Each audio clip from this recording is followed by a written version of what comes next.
और इधर 11 अक्षौड़ी सेना कौरवों की तरफ और 7 अक्षौड़ी सेना पांडवों की तरफ। भगवान कन्हैया को अर्जुन ने लिया है और भगवान के अस्त्रों को दुर्योधन ने। भगवान ने जवाब दियो है, हमें ये बताओ, क्योंकि बात ये है जब हम रहेंगे यहाँ पर तो बैठे से बेगार भली होती है। हे अर्जुन, हम तुम्हारे रथ को हाँकते रहेंगे तो आज भगवान अर्जुन के रथवान बन गए, रथ हाँकने वाले। प्रथम दिन हुआ है आज। उधर उसी समय श्रोता युद्ध करने के लिए पांडव भी उधर से चले हैं और कौरव की सेना जिस समय सज धज करके आई तो प्रथम दिन युद्ध करने के लिए कौरव तो अपनी जगह पर उपस्थित हैं, बाण पर बाण चला रहे हैं, लेकिन अर्जुन युद्ध में चारों तरफ खड़े खड़े देख रहे हैं और भगवान से इशारों कियो है, जवाब दियो है, नाथ हमें ये बताओ, मैं युद्ध करने के लिए तो आया लेकिन मेरा मन नहीं करता है, यहाँ भला मैं किसके साथ में युद्ध करूं, यहाँ तो सब हमारे ही नजर आ रहे हैं। और जो कन्हैया ने इतनी बात सुनी तो भगवान ने जवाब दियो है, हे अर्जुन, अरे तुम पागल हो गए हो। जब योद्धा युद्ध के मैदान में जाता है तो वहां पर भेदभाव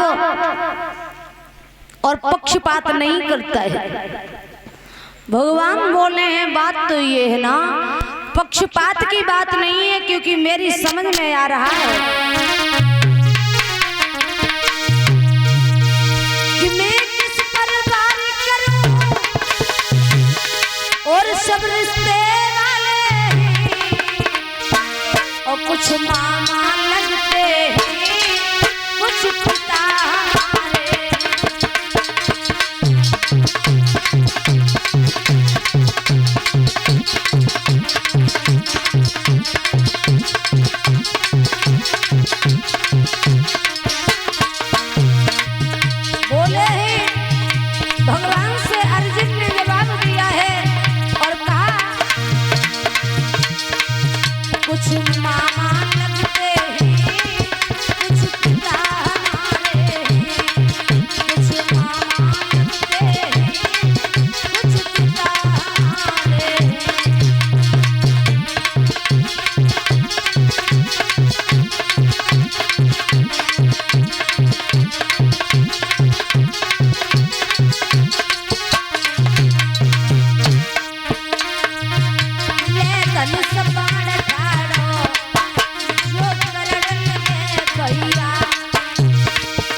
से जवाब दिया है, अरे मैं क्या करूं, मैं युद्ध करूं तो किसके साथ में करूं।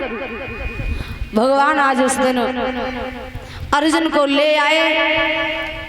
जिस समय धीरे धीरे वो तो भगवान ने अर्जुन को गीता का ज्ञान दिया है और कहा है मोह को दूर किया है, आप परेशान न हो, निश्चिंत होकर के आप युद्ध कीजिए। भक्तजनों धीरे धीरे अब तो युद्ध बराबरी का होने लगा है, और जब युद्ध होने लगा कौरवों की सेना जो है वो मरती जा रही है, लेकिन पांडवों का बाल वाका नहीं हो रहा। लेकिन दुर्योधन जो है वो दुखी होने लगा है,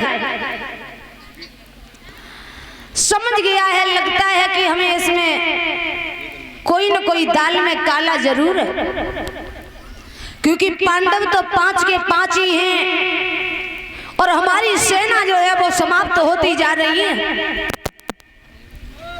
दुर्योधन बड़ा दुखी है, दुखी होकर के जाकर के पितामह भीष्म के पास पहुंच गया और कहा है आप हमें ये बताओ, लगता है कि तुम पक्षपात लेकर के युद्ध करते हो।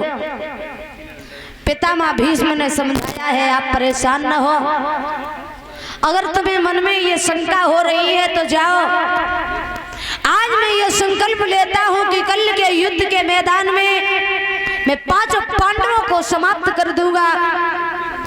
अब तो मैया कुंती ने जिस समय सुना है तो रोने लगी। भक्तजनों आज इसी समय पर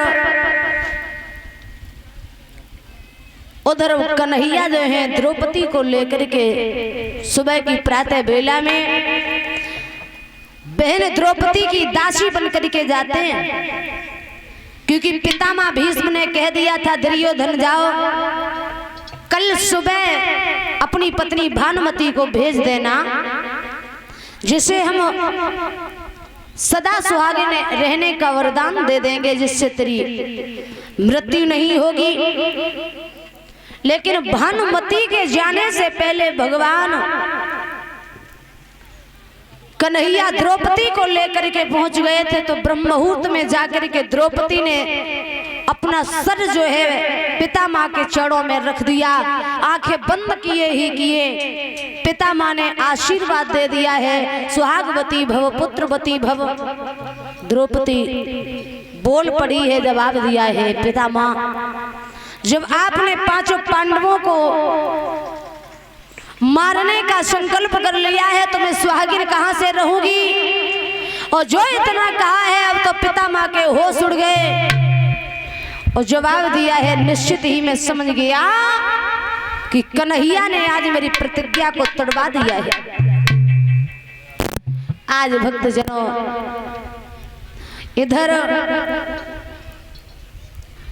भगवान जिस समय लौट आते हैं, दुर्योधन जिस समय दुखी बैठा है तो कर्ण ने सवाल किया है भैया आप परेशान न हो, दुखी न हो, क्योंकि बात ये है ना